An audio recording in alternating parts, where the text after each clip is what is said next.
అందరికీ నమస్కారం. ఈరోజు మీ అందరికీ నేను వినిపించబోయే కథ 'బరువైన భార్య'.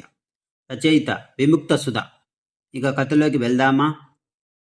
భారతదేశంలోకి స్మార్ట్ ఫోన్లు వచ్చి 2 దశాబ్దాలైంది. ఒకప్పుడు ధనికులు మాత్రమే వాడే వస్తువు నేడు నిత్యావసరమైపోయేది. పని కోసమని భర్త, చదువు పేరు చెప్పి పిల్లలు దాన్ని తమ జీవితంలో భాగం చేసుకున్నారు. ఇంటిల్లిపాది విరివిగా వాడే ఆ స్మార్ట్ ఫోన్ను తను వాడాలని లత ఎంతగానో ఆశపడింది. కానీ పాత డబ్బా ఫోన్ తనను వీడనూ లేదు. కొత్త ఫోన్ చేతికి అందనూ లేదు. ఎట్టకేలకు ఈ మధ్య మార్కెట్లోకి కొత్త మోడల్ ఫోన్ రావడం, యాదృచ్ఛికంగా అదే సమయానికి భర్త ఫోన్ సరిగ్గా పనిచేయకపోవడంతో ఆయనకు కొత్త ఫోను, లతకు శ్రీవారి పాత ఫోను అందాయి. ఒక్కసారిగా ప్రపంచం అరచేతిలోకి వచ్చినట్టనిపించింది లతకు. మొదట్లో ఆ వేగాన్ని అందుకోవడానికి ఇబ్బంది పడినా కొడుకు సహాయంతో కొంత, తన చురుకుదనంతో మరింత ఇట్టే నేర్చేసుకుంది. వాట్సాప్ అంటే ఏంటో తెలుసుకుంది. పాత స్నేహితుల ఫోన్ నంబర్లను వెతికి పట్టుకుంది. 25 ఏళ్ల క్రితం తనతో పాటు 10వ తరగతి చదివిన వాళ్ళందరూ ఒక వాట్సాప్ గ్రూప్లో ఉన్నారని, అప్పుడప్పుడు కలుస్తుంటారని తెలిసి చిన్నపిల్లలా ఆనందపడింది. కాలం గిర్రున తిరుగుతోంది. లత చేతికి స్మార్ట్ ఫోన్ వచ్చి అప్పుడే సంవత్సరం దాటింది. తన బావి మాత్రమే ప్రపంచం అన్న భ్రమలో బతికిన కప్పకు ప్రపంచం అనే సంద్రం గురించి కొద్ది కొద్దిగా తెలుస్తోంది. 10వ తరగతి స్నేహితుల గ్రూప్లో గుడ్ మార్నింగ్ మెసేజ్లు, ఆ రోజు చేసుకున్న వంటలు, పిల్లల పుట్టినరోజు ఫోటోలు పంచుకుని మురిసిపోవడము అలవాటైపోయింది. వసంత, రాజీ, భాను, చైతన్య ఇలా తన పాత మిత్రులలో కొందరు తనలాగే గృహిణులైతే, మరికొందరేమో పెద్ద పెద్ద ఉద్యోగాలు చేస్తూ ఉన్నతంగా స్థిరపడ్డారు. అప్పుడప్పుడు ఈర్ష్యపడినా వాళ్ళని చూస్తే ఎందుకో చాలా గర్వంగా అనిపించేది లతకు. చిన్నప్పుడు తనతో టిఫిన్ డబ్బాలు, చాక్లెట్ ముక్కలు పంచుకున్న చీడి ముక్కు స్నేహితులు ఈరోజు గొప్ప గొప్ప స్థానాల్లో ఉన్నారంటే నమ్మాలనిపించదు. ఒక్కోసారి నవ్వొస్తుంది కూడా. వారిలాగే తను కూడా చదువును కొనసాగించి ఉంటే బాగుండేది కదా అనుకోని రోజు లేదు. ఏదైతేనేం నేను సాధించలేనిది వీళ్ళు సాధించారు అని గర్వపడేది.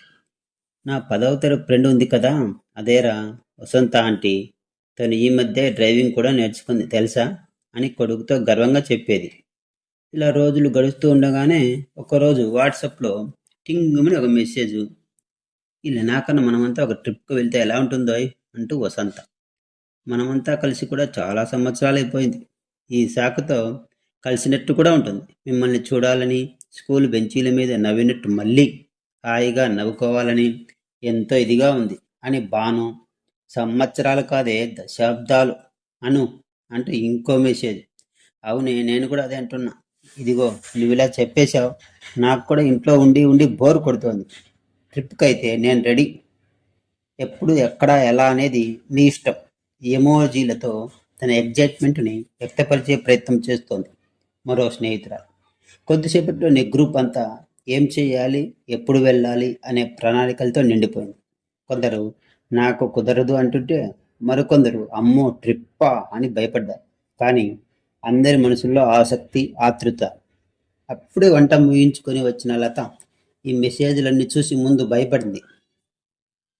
బాల్య స్నేహితుల్ని కలవాలని మనసు వీలుడుతున్న ట్రిప్ అంటే ఎందుకో భయం వేసింది.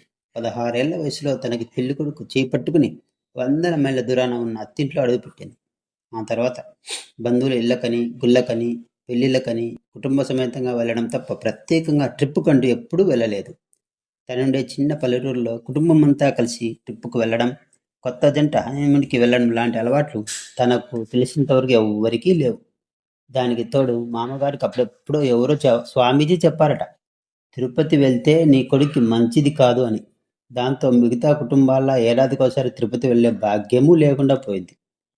చిన్నప్పుడంతా పెళ్ళయ్యాక నీ మొగుడితో ఎక్కడికైనా వెళ్ళవే అనేవారు ఇంట్లో. ఎక్కడికైనా అంటే గుళ్ళకి, పెళ్ళిళ్ళకి, మహా అయితే పట్టణంలోని హాస్పిటల్కి అని. అప్పుడు అర్థం కాలేదు తనకి. పెళ్ళైన ఏడాదికి పిల్లలు, వారి ఆలపలన, చదువులు, ఇంటి పని, వంట పని పాడలేకపోయినా ఇంట్లో ఆవును వండుకుంటే మంచిది అని ఎవరో చెప్తే మామగారు ఇంట్లో తెచ్చిపెట్టిన ఆవు సంరక్షణ మొత్తం చూసుకోవడం.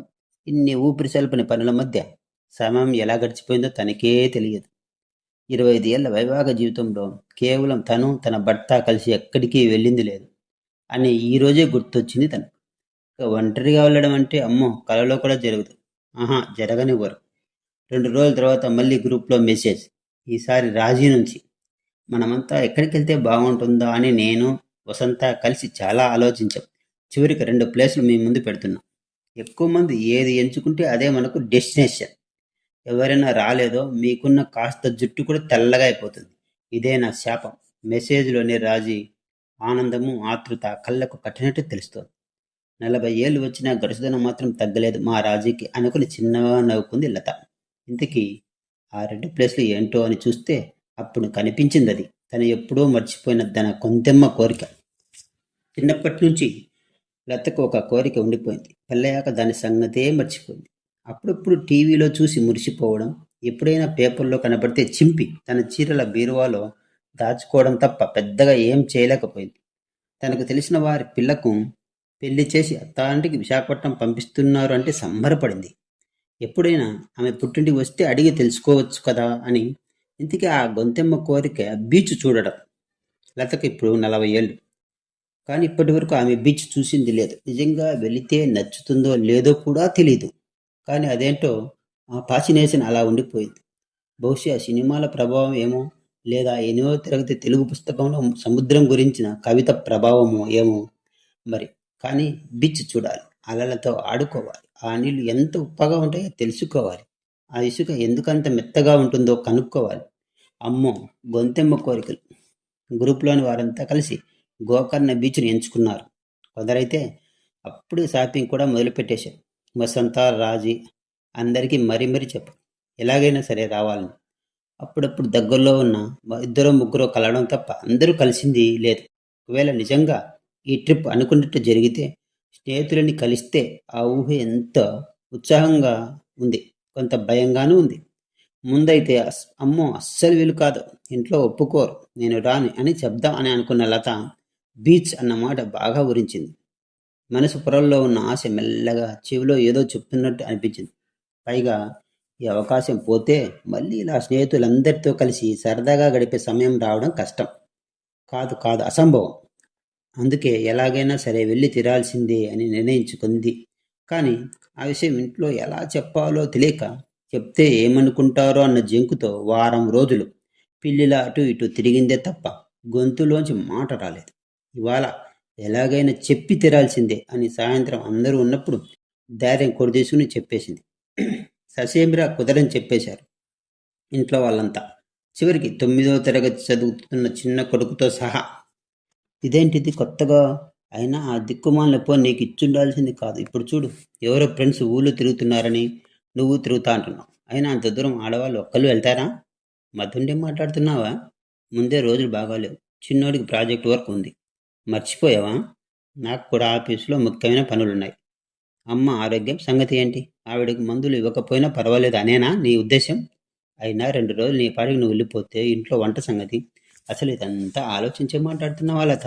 నీ ఫ్రెండ్స్ అంటే డబ్బున్నోళ్ళు. ఎన్నైనా చెప్తారు. 10 మంది నావగాళ్ళని పెట్టుకుని ఊళ్ళన్నీ తిరుగుతావు. వాళ్ళని చూసి నువ్వు కూడా ఇలాంటి ఆలోచనలు పెట్టుకోకు.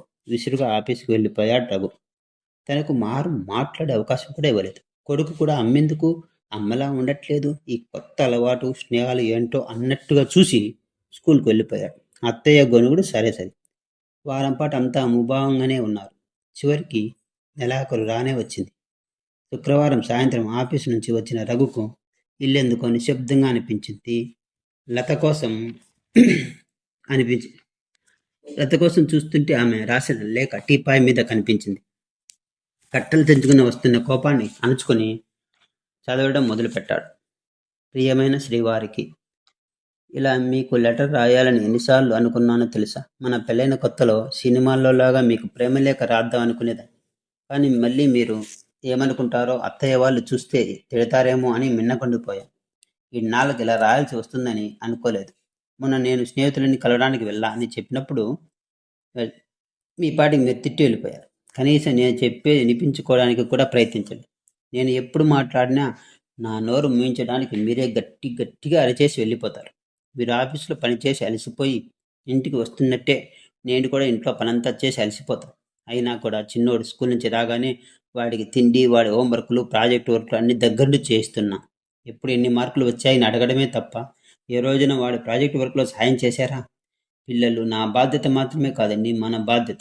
అత్తయ్యకు వయసు వల్ల వచ్చే మధుమేహము, కీళ్ళ నొప్పులే తప్ప మిగతా విషయాల్లో ఆరోగ్యంగానే ఉన్నారు.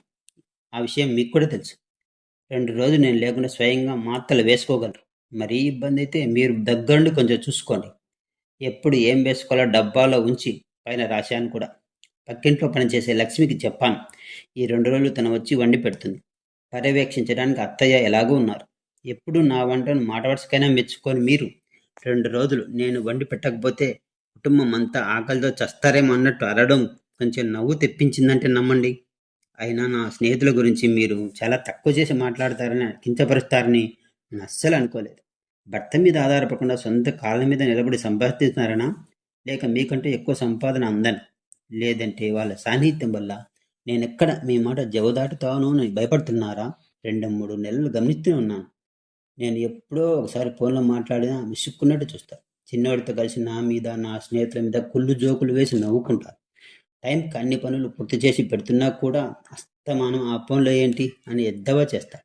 సాయంత్రం ఆఫీసు నుండి వచ్చినప్పటి నుండి మీరు కూడా అదే ఫోను, ఫేస్బుక్ ఆ లోకంలోనే ఉంటారు కదా. కనీసం పిల్లాడితో స్కూలు గురించి కూడా మాట్లాడరు.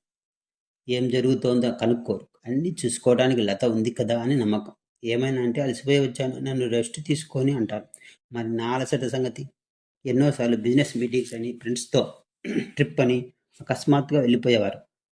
ఒక్కోసారి అక్కడికి వెళ్ళాక తీరిగ్గా పని మీద వచ్చాను, ఈ 2 రోజుల్లో వచ్చేస్తా అని చెప్పేవారు.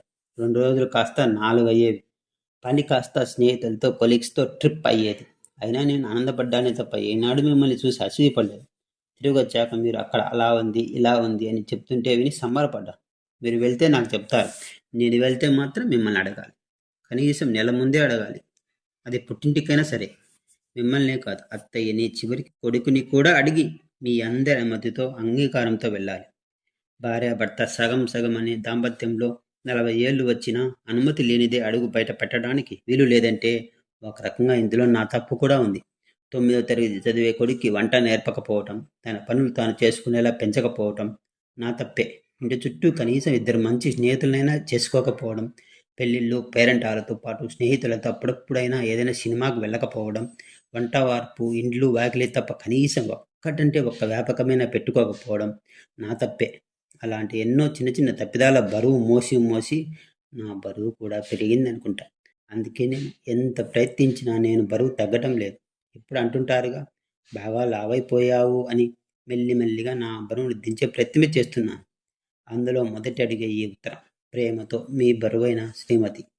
విపరీతమైన కోపంతో ఉత్తరం చదవడం మొదలుపెట్టిన రఘు తెలియకుండానే ఆలోచనలో పడ్డాడు. బహుశా ఆలోచన కూడా అంటువ్యాధి లాంటిదేనేమో.